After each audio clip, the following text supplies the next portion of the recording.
안녕하세요, 청취자 여러분들. 저는 아웃도어 매장을 운영하고 있는 40대 주부입니다. 저에게 일어난 모종의 사건을 어딘가에 재미나게 풀어내고 싶어서 이렇게 사연을 올려보게 되었습니다. 친구들에게 이야기를 하자니 제 얼굴에 침을 뱉는 격이라 익명의 힘을 빌려서 용기를 내봅니다. 정말 남들이 들으면 콩가루 집안이라고 욕을 할 것 같은 그런 부끄러운 이야기지만 속 안에 감춰두고 있으니 속병이 날 것 같네요. 제가 이런 사연을 올려버리게 결심하게 만들어준 우리 원수 같은 시모. 앞으로 만수무강하길 기원하면서 사연을 시작해 보겠습니다. 저는 결혼 전부터 일찌감치 옷 매장에서 일을 했고 나이 29살에 능력을 인정받아서 본사 직영점 매니저로 승진을 하게 되었습니다. 일단 30이 되지 않은 나이에 대리점도 아니고 본사 직영점의 관리를 맡는다는 것은 무척이나 이례적인 일이기도 했죠. 보통 다른 직영점 매니저분들이 50대라는 걸 감안하면 제가 어린 나이에도 윗분들의 눈에 들었다는 것이니까요. 그도 그럴 게 꽤 위치도 좋은 아울렛 매장이었는데 매출이 다른 지점에 비해 월등히 높았거든요. 그만큼 제가 고객 관리도 잘하고 언변이 좋아서 매장 운영을 잘했다는 뜻이겠죠. 그래서 능력을 인정받았고 직영점 매니저 자리를 꿰찰 수 있게 되었습니다. 지금 남편이랑은 한때 같이 일했던 직원이 소개팅을 주선해 주어서 만나게 되었습니다. 소개팅이라는 매개체로 잘 될 확률이 무척이나 적다고 하던데 저희는 대화가 잘 통했고 서로의 외적인 부분이 마음에 들었고 그래서 잘 이어지게 되었습니다. 연애를 하는 동안에 싸우는 일도 거의 없었고요. 취미도 비슷하고 생활 습관마저 비슷해서 운명의 상대를 여기서 찾았구나 하면서 지냈습니다. 밖에 나가서 몸을 사용하며 노는 것을 싫어했고 집에 콕 들어박혀서 공포 영화를 보는 걸 좋아했고요. 오이는 냄새만 맡아도 둘 다 기겁을 했고 강아지보단 고양이를 더 좋아하는 성격까지 무척이나 비슷했어요. 그렇게 남편과 저는 연애를 3년이나 했고 나이가 차고 혼기가 다가오자 결혼을 하기로 약속했습니다. 그때까지만 해도 우리의 미래에는 꽃길만 가득할 거라 믿어 의심치 않았습니다. 성품이 바르고 심성이 착한 남편에게 그런 시어머니가 존재할 거라는 생각을 전혀 하지 못했기 때문이죠. 제 인생의 변수 같은 예상치 못한 일이 벌어지기 시작한 건 결혼 허락을 받기 위해 처음으로 시댁에 인사를 드리러 간 날부터 시작이 되었습니다. 남편에게 살짝 언지를 듣긴 했지만 시모의 성격이 그렇게까지 소위 말하는 대박인 사람일 줄 몰랐거든요. 안녕하세요 하고 처음 인사를 드리고 시댁 현관에 발을 들이밀자마자 시모가 딱 그러더라고요. 너는 오늘 손님으로 온 자리니까 손 하나 까딱하지 말고 있어라 하고요. 그 말이 무슨 뜻이겠어요? 오늘은 손님이니까 가만히 있더라도 다음부터는 아니니까 분주하게 움직여라. 이 소리 아니겠나요? 더 대박인 건 남편보다 먼저 결혼한 남동생이 있었는데 그러니까 동서. 저한테는 동서되는 사람한테 이것저것 죄다 시키더라니까요. 네 형님 될 사람이 오니까 분주하게 일을 하라면서 동서한테 일일이 시키는데 시모는 손 하나 까딱 안 하고 옆에서 지시만 내리더라고요. 살얼음판 걷는 듯한 기분이 들고 속으로 와 이거 큰일 났다. 시집살이 대박으로 시키는 거 아닌가 하면서 눈치만 봤죠. 그런데 더 대박인 건 그런 시모에게 한마디도 지지 않는 동서였다는 거죠. 진짜 보통이 아닌 수준이다 하고 느꼈는데 이 기센 사람들 사이에서 나는 살아남을 수 있는 건가 싶었습니다. 시모가 동서한테 간이 싱겁다 하면 동서는 어머님 소금 주세요. 시모는 동서 째려보면서 거기 있다 하면 손이 안 닿아요. 고춧가루는요? 거기 있잖니. 계란도 좀 꺼내주시고요. 너는 손이 없어 발이 없어? 하면서 둘이 말싸움을 하더라고요. 시모가 이래라 저래라 하면 동서는 그거 주세요, 저거 주세요 하고 시모가 네가 직접 가져가라 하면 동서는 저 그거 어디 있는지 몰라요 하고 둘이 무슨 꽁트 찍는 것처럼 대화를 하는데 웃긴 건 동서는 정말 시모를 보조원처럼 부려먹으면서 집안일을 하더라고요. 그 정도면 누가 누구 수발을 들고 있는 건지 헷갈릴만 하더라고요. 저는 그 사이에서 약간 체하는 기분을 느끼며 이 난간을 어찌 헤쳐가야 할까 고민을 했죠. 다행스럽게도 동서가 아주 쿨한 성격을 가진 여자였다는 거죠. 밥 잘 먹고 이야기 잘 나누고 집에 간다고. 남편이랑 저랑 서방님네랑 다 같이 나왔는데 동서가 저를 슬며시 잡더라고요. 형님 되실 분이니까 터놓고 이야기할게요. 절대로 기죽으시면 안 되고요. 또박또박 싸워서 이기셔야 돼요. 우리 시모가 발 뻗을 곳 보고 뻗는 분이시거든요. 처음에 제가 비위 다 맞췄는데 그러다가 호구 잡혔어요. 한번 대판으로 싸운 다음에서야 저한테 뭐라고 안 하시거든요. 오늘은 형님 온다고 일부러 기세 보이고 싶다고 저러신 거고요. 평소에는 저한테 한마디도 못 하시거든요. 그니까 형님도 저처럼 드세게 나가셔야 돼요. 어려우면 연락 주시고요. 그렇게 자기 할 말 쏙 하고 가더라고요. 순간 제 머릿속에 시모를 들이받으라고? 이게 무슨 콩가루 같은 이야기지? 했어요. 동서가 정말로 저를 걱정해서 말해주었던 진심이라는 걸 그때는 잘 몰랐죠. 그 이후에 상견례를 했고 양가가 서로 합의 잘 이루어진 상태로 결혼 준비를 끝냈고 무난한 결혼식을 올리게 되었습니다. 근데 보통 결혼식 하는 날 신부 대기실에는 신부 지인들만 들어오지 않나요? 친구들이랑 이야기하고 사진 찍고 그러고 있는데 시모 지인들이 싹 들어와서는 저한테 돗대기 시장처럼 시끄럽게 말을 시키는 거예요. 며느리가 아웃도어 매장을 운영한다고? 하면서 자기네들이 시모의 산악 동호회 친구들이라고 하더라고요. 우리 시모 취미가 산을 타는 것이었는데 아웃도어 매장을 운영하는 며느리가 들어왔다고 싸게 살 수 있다고 자랑을 하셨나 보더라고요. 옷을 좀 할인해달라고 일부러 찾아와서 저한테 말을 건 것이었죠. 제가 운영하고 있는 매장이 직영점이라서 본사에서 내려온 할인율만큼만 할인을 해줄 수가 있었거든요. 기본적으로 아울렛 매장이라 깔리고 들어가는 할인율도 있었고요. 저는 뭐 땅 파서 장사하는 것도 아닌데 제가 맘대로 할인을 해줄 순 없죠. 굳이 신부 대기실까지 찾아와서 할인 이야기 꺼내고 가는 시모 지인들도 무척이나 별로였어요. 그거 하나 딱 찝찝한 거 남기고 결혼식 잘 하고 저희는 바로 신혼여행지로 떠났습니다. 남편과 저는 평소에 가볼 수 없는 곳으로 신혼여행을 가자고 약속을 했고 그 장소는 바로 약속의 땅 뉴질랜드였습니다. 뉴질랜드가 워낙 자연 경관이 거대하고 멋있고 또 산을 걷는 트레킹이 유명한 나라잖아요.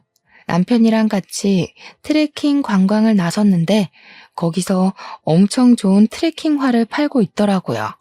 큰 마음 먹고 제 거랑 남편 거 사면서 시모가 산악 동호회를 한다고 했으니까 시부모님 드릴 신발도 한 켤레씩 샀습니다. 당연히 한국까지 전화를 해서 신발 사이즈 물어보고 샀죠. 귀국을 해서 시댁에 신발을 딱 가져가니까 시부가 너무 마음에 든다고 좋아하시더라고요.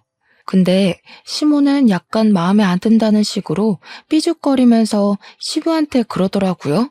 당신은 산에 가자고 하는데도 안 가면서 이런 좋은 신발이 왜 필요하냐고요. 시부가 아니 뭐 산 탈 때만 신는 신발인가?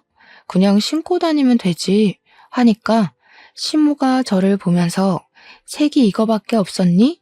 이러는 겁니다. 아웃도어 매장한다는 애가 신발색을 이런 갈색으로 골라오면 어떡하냐고 등산화 화려한 게 요즘 유행인 거 몰라서 그러냐고 하는 거예요. 몰랐으면 지금이라도 자기 말 듣고 화려한 운동화로 매장에 있는 거 다 바꾸라며. 핑크색, 노란색 이런 거 없었냐고 계속 갈색이 뭐야 갈색이 하시더라고요. 그래서 제가 뭐 대충 대꾸했죠. 갈색이어야 더러워져도 별로 티가 안 나죠 하면서요. 산 한 번 타면 신발이 얼마나 더러워지는데 노란색, 핑크색 타령을 하고 있나 싶었습니다. 그러더니 신발을 한번 신어보더니 너무 꽉 맞는 거 아니냐고 한 사이즈 더 큰 걸로 사오지 그랬냐고 타박을 하시대요. 사왔는데도 구시렁거릴 일인가 싶었습니다. 그것도 뉴질랜드에서 사온 거라 교환이나 환불이 될 리도 없는데 참. 근데 그 순간 갑자기 동서의 말이 생각나더라고요. 따박따박 말대꾸를 하라고 했던 거요. 그래서 시모한테 웃으면서 이야기를 건넸죠. 마음에 안 드시는 거냐고요. 그러니까 시모가 냉큼 좋기는 한데 너네 매장에도 좋은 거 있지 않니? 핑크색. 이러시대요. 느낌이 딱 오더라고요. 이 신발도 가지고 매장에 들어온 새 신발 하나 더 챙기려는 속셈이구나 싶었던 거죠. 그래서 저는 눈치 없는 애처럼 그 신발 마음에 안 드시면 그냥 저 달라고 했어요. 제가 2개 신겠다고요. 그러고는 셀쭉하게 말했죠. 선물을 해드려봤자 불평만 하시니까 다음부터는 챙기지 말아야겠다 하고요. 시모가 저한테 뭘 그렇게까지 이야기를 하냐고 우리 매장에 있는 신발 하나 더 얹어주면 되는 거 아니냐고 하더라고요. 그래서 매장에 있는 신발 5% 할인해드리겠다고 하니까 가족끼리 신발 하나 못 주냐고 구시렁구시렁. 신발 이미 사드렸구만 뭘 그렇게 욕심을 내는지 참. 하루는 출근해서 매대 정리하면서 매출을 확인하고 있었습니다. 말일까지 제대로 정산해 놓지 않으면 꼭 중간에 구멍이 나는 일이 있더라고요. 이리저리 매출 전표 보면서 재고랑 같이 확인하고 있는데 시끌벅적한 소리가 입구에서부터 들리더라고요. 보니까 시모가 산악 동호회 친구들을 잔뜩 끌고 찾아온 것이었습니다. 낯이 익다 싶었는데 신부 대기실에 와서 할인 이야기를 하고 갔던 그 친구들 얼굴이 딱 떠오른 거였죠. 저한테 매장 구경 좀 하러 왔어 하더니 바람막이 입어보고 획 던지고 모자 써보고 뒤집어서 놓고 신발까지 신어보고 난리를 치더라고요. 우리 직원의 눈빛이 와 저거 언제 치우지? 하는 눈빛이던데 제가 다 민망하더라고요. 그러더니 다들 양말 한 켤레씩 들고 와서는 등산 양말 사러 온 거라고 할인을 팍팍 넣어달래요. 고작 5,000원짜리 양말 사면서 할인은 무슨 할인인가요? 시모가 저를 쓱 보더니 원래 양말 같은 건 사은품으로 나가는 거 있지 않냐고 그거나 좀 달래요. 6명이 거 3만원어치 사가면서 사은품 달라고 말하는 게 양심적으로 가능한 일인가요? 그래서 제가 어머님 양말 사은품은 20만원 이상 구매하셨을 때 나가는 거라 양말 6켤레 산 걸로는 턱도 없어요 하면서 웃었어요. 일부러 하하호호 웃으면서 이야기하니까 시모도 민망했는지 가족끼리 빡빡하게 군다고 그냥 속갯말 삼키대요. 저도 땅 파서 장사하는 거 아니잖아요 하면서 시모 친구들 보면서 이해하시죠? 가격이 맞아야. 이러니까 시모 친구들도 민망했나 봐요. 저한테 나중에 우리가 와서 제대로 팔아줄게 하면서 어색한 얼굴을 하고 돌아가시더라고요. 여기서 끝날 줄 알았던 우리 시모의 진상짓은 지금부터 시작이었습니다. 제가 하루 종일 매장을 지키고 있는 건 아니었거든요. 본사에 회의를 하러 가야 할 때도 있고 쉬는 날도 존재하니까요. 일이 좀 있어서 이틀 연속으로 매장에 출근을 하지 못했는데 제가 출근을 하니까 직원이 저한테 쪼르르 달려오더니 곤란한 듯 말을 하더라고요.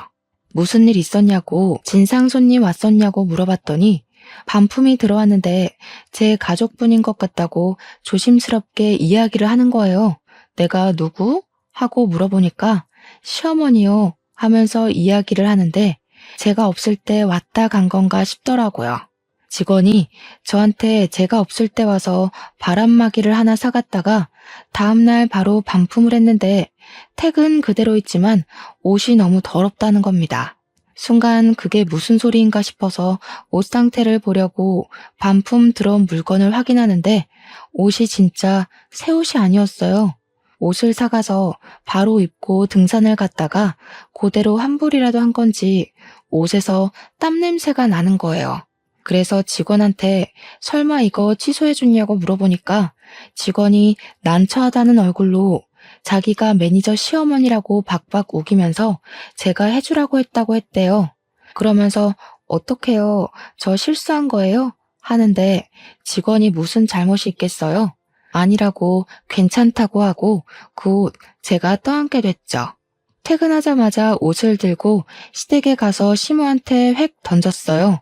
이게 뭐냐고 모른 척하면서 묻길래 뭐긴 뭐냐고 우리 옷 사가서 입고 반품하셨다면서요? 하면서 일부러 큰 소리로 이야기를 했습니다. 시부가 빤히 보고 있었으니까 일부러 들으라는 듯이 이야기하니까 시모가 시치미를 뚝 떼더라고요.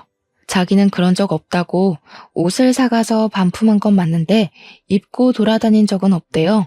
그러면서 그 직원 진짜 웃기는 계집애라고 자기가 옷 관리를 못한 걸 가지고 매출 늘리려고 일부러 거짓말 치는 거 아니냐면서 몰아가는 겁니다.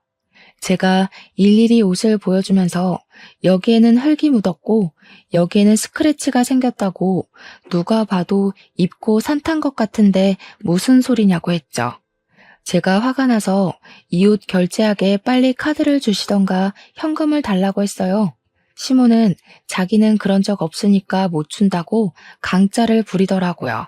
원래 소비자 보호법에 의거해서 14일 이내로 환불되는 거 아니냐고 진상을 부리는 겁니다. 그래서 그거는 옷이 상하지 않았을 때 이야기고 지금은 상했으니까 해당 사항 없다고 돈 달라고 했어요.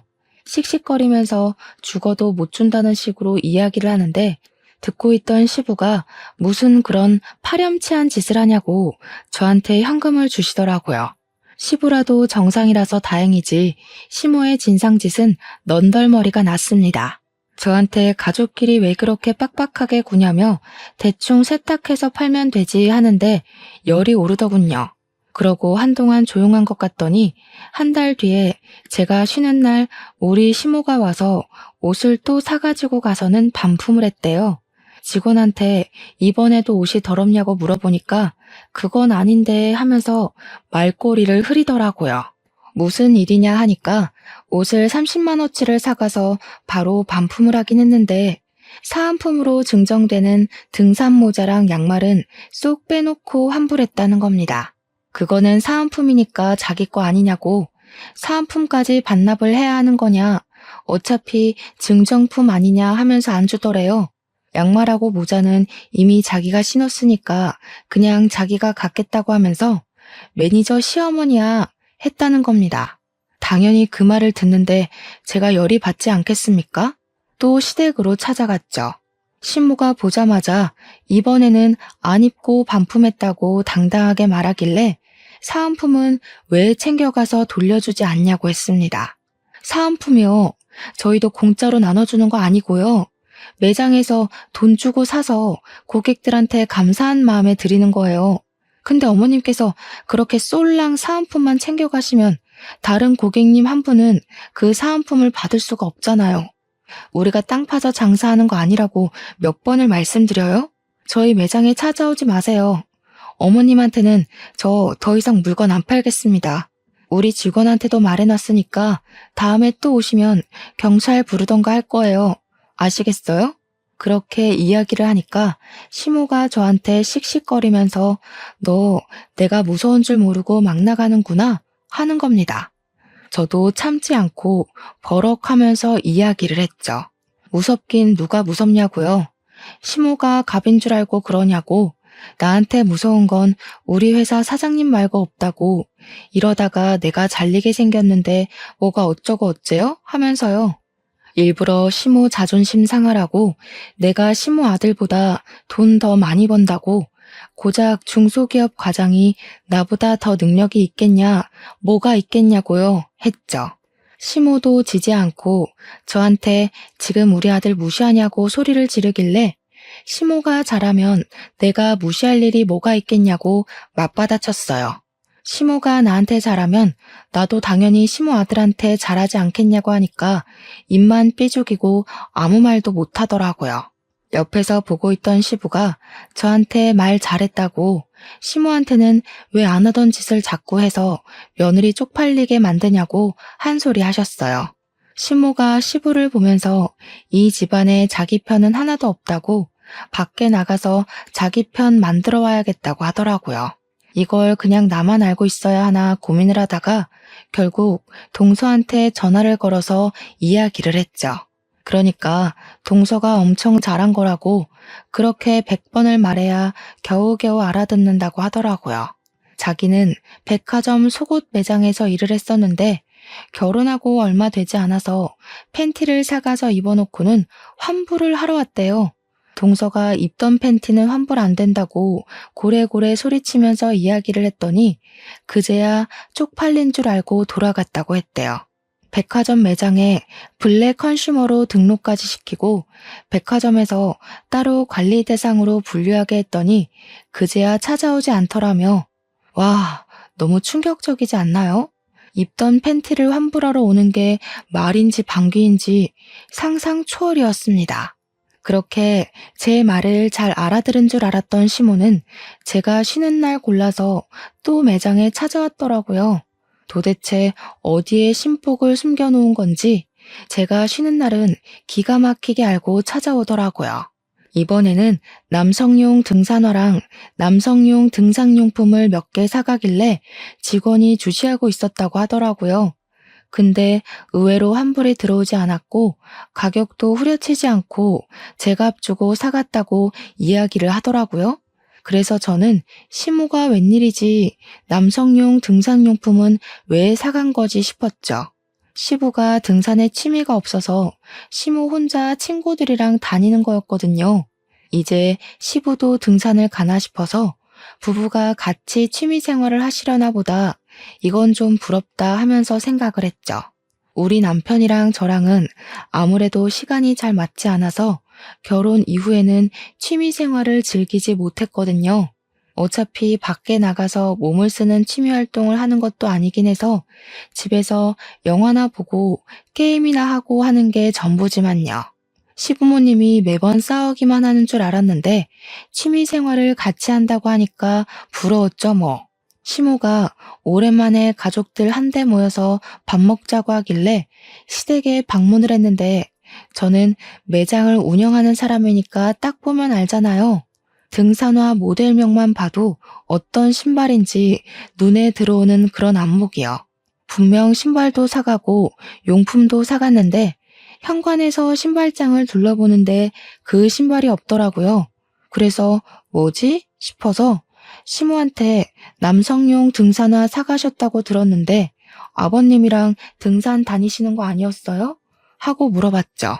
시모가 순간 당황해하면서 아니라고 그거 우리 동호회 사람이 생일이어서 선물하려고 산 거였다고 하더라고요. 우리 시모 같은 짠순이가 20만 원짜리 신발을 선물한다는 게 무척이나 의외였습니다. 그래도 뭐 같이 등산 다니고 돈독한 친분이 있는 사람이면 그럴 수 있겠다 싶었죠. 근데 사건이 와장창 터지고 만 것입니다. 2달 뒤에 시부가 남편한테 연락을 해서는 신세 한탄을 하면서 시모랑 이혼을 하기로 했다고 통보를 했대요. 그 이야기를 전해 들은 저와 서방님네는 놀래서 시댁으로 찾아갈 수밖에 없었죠. 두 분이 방금 전까지 싸운 건지 씩씩거리면서 문을 열어주는데 남편이 다짜고짜 이혼이 무슨 소리냐고 물어봤어요. 그러니까 시부가 부들부들 떨면서 네 엄마 바람났다 하면서 사진을 보여주더라고요. 시모가 웬 남자랑 같이 팔짱을 끼고 등산을 하고 같이 차를 타고 저수지에서 낚시도 하고 커플룩으로 차려입고 데이트를 하는 사진들이었습니다. 그러면서 시모가 소름 끼친다고 이런 걸 따라다니면서 어떻게 사진을 찍을 생각을 하냐고 당신 의처증이냐고 화를 내대요. 그 사진을 보는데 등산복이며 등산화며 용품이며 너무나도 눈에 익은 물건들이 있더라고요. 우리 매장에서 사갔던 그 용품들이며 옷이며 알고 보니 내연남한테 사주려고 반품도 안 하고 제값 주고 사간 것이었습니다. 제가 어이가 없어서 이거 다 저희 매장에서 사간 물건이네요 하니까 시모가 뭘 그런 걸 입 밖으로 꺼내냐면서 성질을 부리더라고요. 시부가 눈 돌아가지고 당신 미쳤냐고 며느리 매장에서 내연남 줄 선물을 사가? 이러더라고요. 당장 이혼하자고 당신 같은 여자랑 하루도 더 살고 싶지 않다고 진절머리를 치셨습니다. 그러자 시모가 놀래서 아니 당장 자기 보고 어딜 가서 살라고 이혼을 하자는 거냐고 소리를 꽥 지르니까 시부가 자기 알 바 아니래요. 내연남 집에 가서 살든 밖에 나가서 얼어 죽든 마음대로 하자고 당장 우리 집에서 나가라고 내연남이 호랩이라며 하더라고요. 그 집 가서 엄마 노릇하면서 하하호호 살면 되겠네 하는데 부부싸움 살벌하게 하시는 거 있죠? 시모가 자기가 못할 것 같냐면서 자식들이 말리기도 전에 짐을 싸서 획 나가버렸어요. 물론 아무도 말릴 생각이 없긴 했지만요. 남편이고 도련님이고 시모의 바람이 무척이나 충격이었나 보더라고요. 결국 두 분 나이 67세에 협의 이혼을 했고요. 위자료랑 재산 분할은 그냥 없는 셈 치고 이혼만 하기로 했다고 하셨습니다.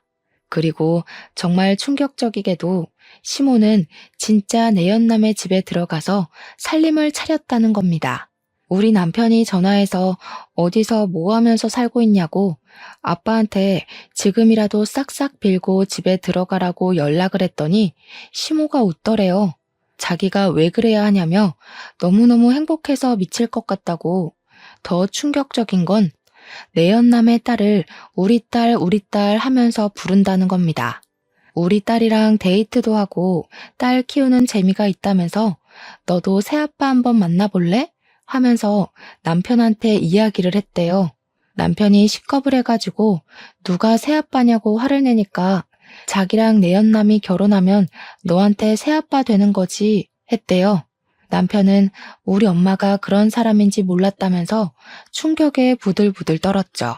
그런데 더 충격적인 건 아직 남아 있습니다. 시모가 어느 날 우리 부부하고 서방님네 부부를 불러서 같이 밥 먹자고 식당에 데려가셨어요. 좀 고급진 그런 식당 있잖아요. 룸으로 딱딱 막혀있는.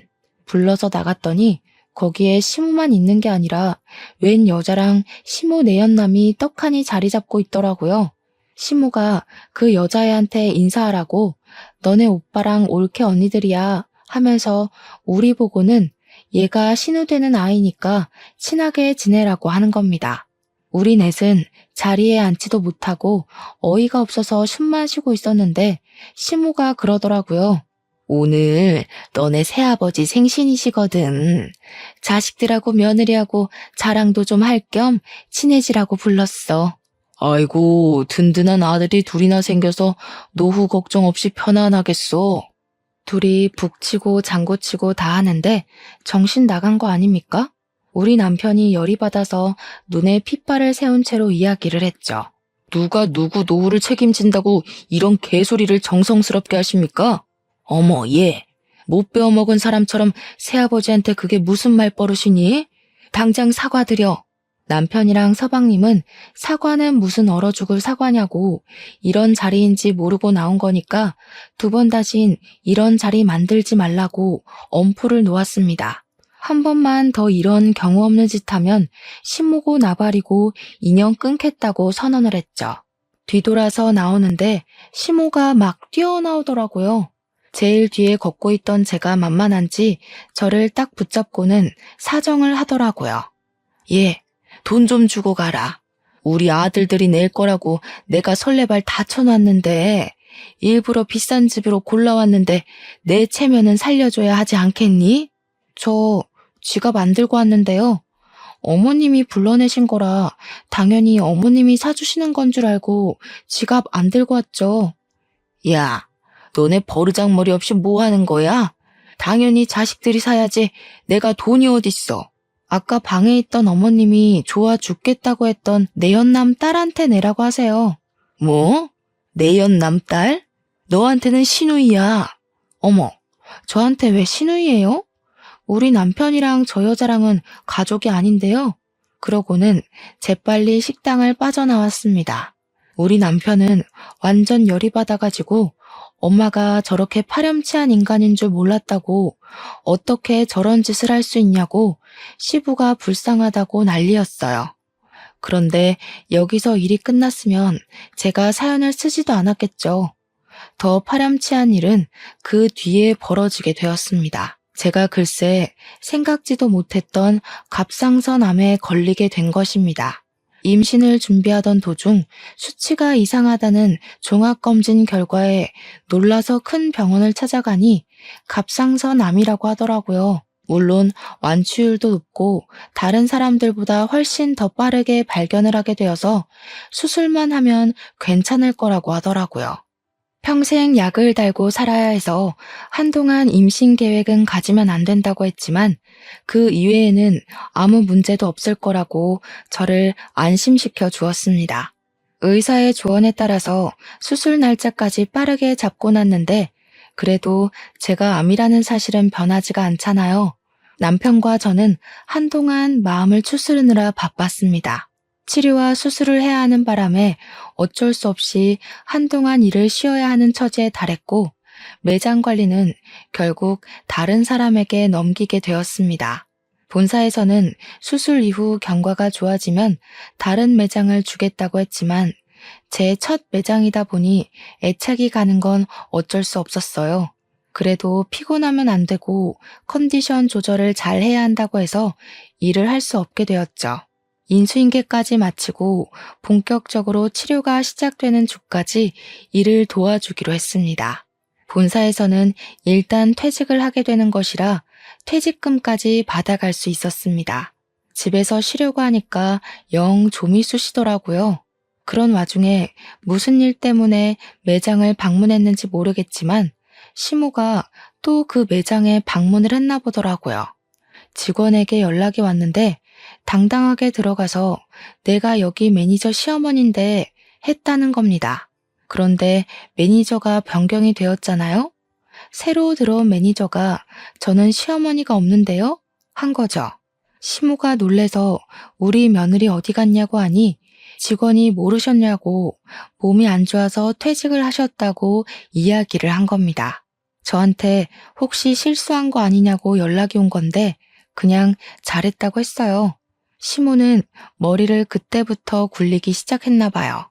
쉬는 것도 아니고 퇴직이라고 하니까 어디 아파도 단단히 아프구나, 죽을 병이라도 걸렸나 싶었던 거죠. 우리 남편한테 전화해서는 걱정스러운 말투로 우리 며느리 어디가 아픈 거냐고, 큰 병이냐고 꼬치꼬치 캐묻고 난리를 쳤대요. 며느리 건강 걱정 한 번 안 할 것처럼 굴던 사람이 막 걱정돼 죽겠다고 이야기를 하니까 남편도 마음이 좀 풀어졌나 봐요. 큰 병은 아니라고, 초기에 발견해서 수술만 하면 된다고, 갑상선암이라고 이야기를 한 거죠. 그러니까 걱정 마시라고, 다 괜찮아질 거라고 이야기를 했더니 그제야 아 그러니? 알겠다 하고 전화를 뚝 끊더래요. 걱정했던 것 치고는 너무 빠르게 알겠다고 하고 전화를 끊어서 좀 찝찝하다고 하더라고요. 알겠다고, 시모한테 연락 오면 말해주겠다고 남편에게 이야기를 한 뒤 집안일을 좀 하고 쉬고 있었어요. 그런데 딱 타이밍 좋게 시모한테서 연락이 온 거죠. 아무렇지 않게 여보세요 하고 전화를 받으니까 시모 목소리가 들떠서 전화를 했더라고요. 예, 우리 아들이 그러는데 너 갑상선암이라며? 내가 좀 알아보니까 그거 수술비도 별로 안 비싸고 예후들도 다 좋다고 하더라. 거기다가 너 퇴직금까지 빵빵하게 받고서는 일 그만뒀다고 하더라. 어디 아픈 데는 없냐, 몸은 좀 괜찮냐 물어볼 줄 알았는데 영 딴소리만 나오길래 그래서요? 하고 대꾸를 했죠. 그러니까 전화로 할 이야기는 아닌 것 같다고 이따가 집으로 찾아오겠다고 하고 끊더라고요. 영 기분이 쎄해서 남편한테도 이야기를 하니까 퇴근하자마자 집으로 가겠다고 하더니 정말 날아왔는지 평소보다 일찍 왔더라고요. 남편이랑 집에서 저녁 먹고 쉬고 있는데 시모가 대뜸 집으로 찾아온 겁니다. 너 보험금 얼마나 왔어? 보험은 좀 들어놨지? 퇴직금은 얼마 받았니? 아픈 사람 붙잡고 웬 돈 이야기야? 아니, 어쩜 이렇게 타이밍이 좋니? 너네 새아버지가 사업을 하는데 자금이 콱 틀어막혀서 지금 위험하거든. 일단 그거 먼저 풀어야 해서 대충 1억 정도가 필요한데 우리 며느리가 근속기간도 길고 보험금도 받았을 거 아니니. 10년 넘게 일도 했으니까 퇴직금도 꽤 되고 보험 진단금 받은 거 합치면 1억은 될 것 같더라고. 그 돈 나 좀 빌려줘라. 내가 나중에 갚을 테니까. 아니, 제가 아파서 퇴직을 한 거고 암 때문에 받은 보험금을 지금 내연남한테 빌려주라고 하는 게 맞는 건가요? 이게 바로 정신 나간 소리 중에 제대로 정신 나간 소리 아니겠습니까? 저는 어이가 없어서 바로 시모한테 세게 들이박았습니다. 어머님, 혹시 머리에 소주 꽂으셨어요? 그랬더니 시모가 뭐가 어쩌고 어째? 하면서 저한테 큰 소리를 치시는 거예요. 지금 화를 낼 사람이 누군데 누가 누구한테 큰 소리를 냅니까? 머리에 소주 꽂은 것도 아닌데 어떻게 이런 생각을 하세요? 다른 것도 아니고 제가 암에 걸려서 투병을 시작했는데 보험금을 달라고요? 그것도 저한테는 생판 남이나 다름없는 어머님 내연남 사업 자금을 위해서요? 예, 생판 남은 무슨 남이니? 이 일만 해결하면 우리 결혼할 거야. 그럼 너한테도 새 시아버지가 되는 거 아니겠니? 어떻게 내연남이라고 할 수 있어? 어머님이 바람 피우신 건 맞잖아요. 지금도 어쨌든 호적 정리도 안 돼서 그냥 단순 동거남인 거고요. 그 나이 먹고 아픈 며느리한테 이런 말 하는 거 부끄럽지도 않으세요? 저 같으면 쪽팔려서라도 이런 부탁 못할 것 같아요. 제 말이 끝나기 무섭게 남편이 부들부들 떨더라고요. 시모한테 목소리 쫙 내리깔고 이야기를 하는데 처음 보는 남편의 모습이어서 너무나도 놀랬습니다. 섬뜩하리만치 목소리를 내는데 진짜 사신이 나타난 기분이었어요. 엄마, 나 진짜 엄마한테 너무나도 실망이 크다. 바람을 피웠다고 했을 때만 해도 아빠한테도 어느 정도 책임이나 잘못이 있을 거라고 생각했어. 아빠는 항상 돈을 번다고 바빴고 엄마는 외로움을 견디지 못하는 사람이었으니까. 근데 지금 생각해보니까 아니야. 그래, 아닌 것 같아. 예, 네 아버지가 나한테 관심이라도 줬으면 내가 바람을 피웠겠니? 그 인간은 나를 그냥 집 지키는 집 요정 정도로만 취급했다. 아니, 엄마는 그냥 탐욕스러운 사람인 거고 엄마만 생각하는 아주 이기적인 사람이었던 거야. 난 더 이상 엄마를 엄마라고 생각하지 않고 살 거야. 어떻게 우리 와이프 병원비를 아니 목숨값을 내놓으라고 당당하게 말을 할 수 있어? 이제 내 집에서 나가줘.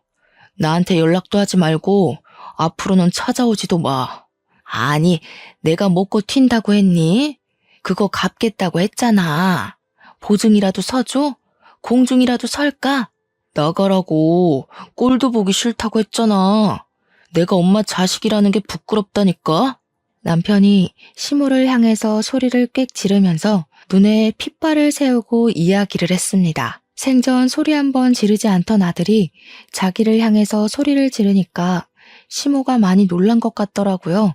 아니, 왜 소리를 지르고 그러냐면서 자기도 이제 너를 자식으로 생각 안 하고 살 거라고 괜히 자존심을 부렸어요. 더럽고 치사하다고 끝까지 구시렁거리면서 집 밖으로 나가더라고요. 남편은 그날 혼자 화장실에 틀어박혀서 나오질 않더라고요. 저한테 보여주기 부끄러운 모습이었는지 제가 잠자리에 들고 나서야 나와서 자더라고요.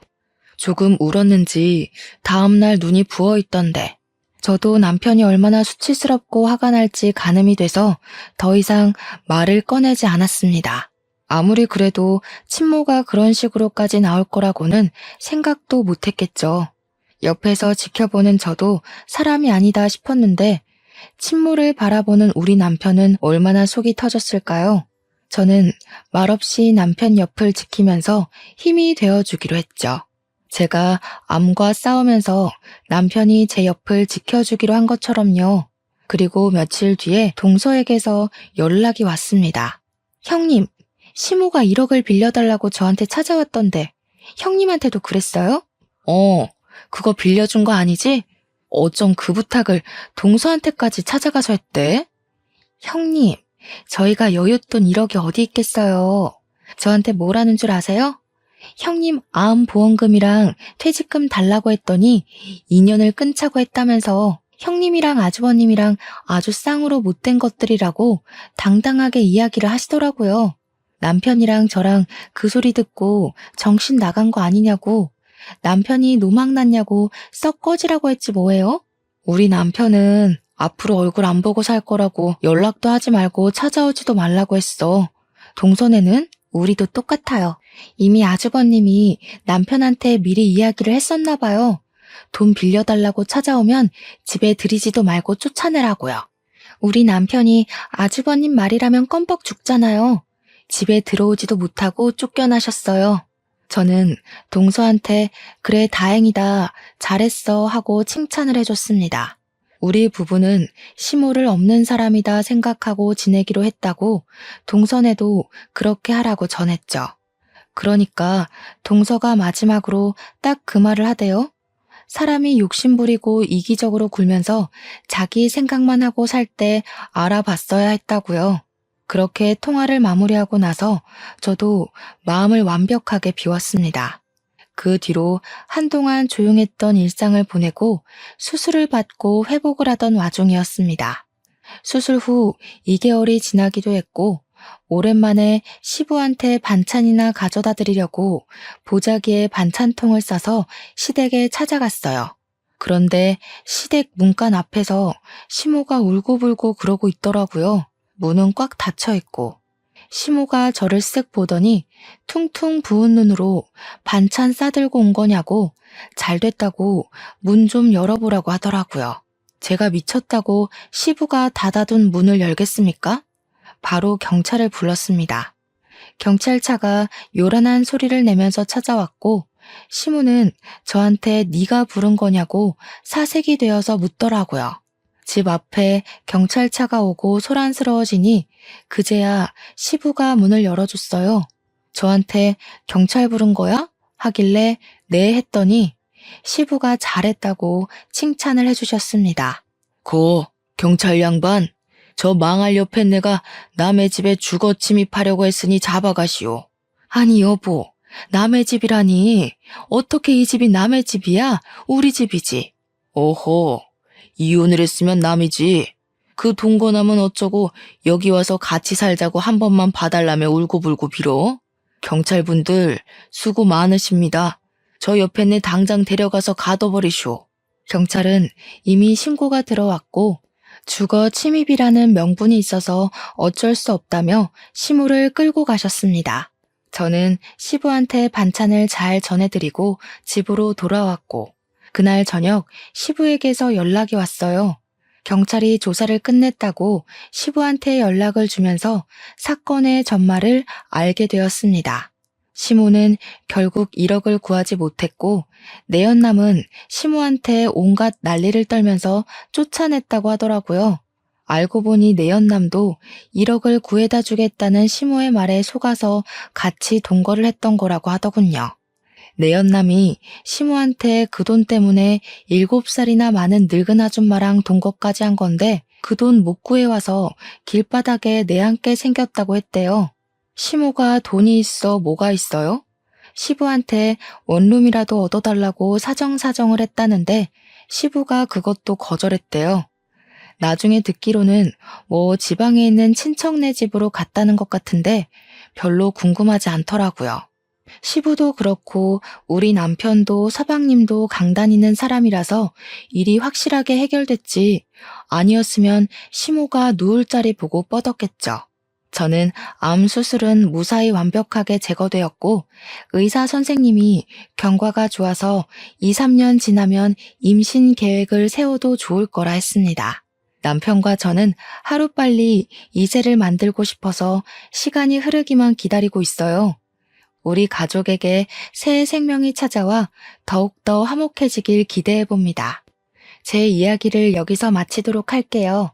오늘도 고생하셨고 수고하셨고 또 좋은 하루 보내세요.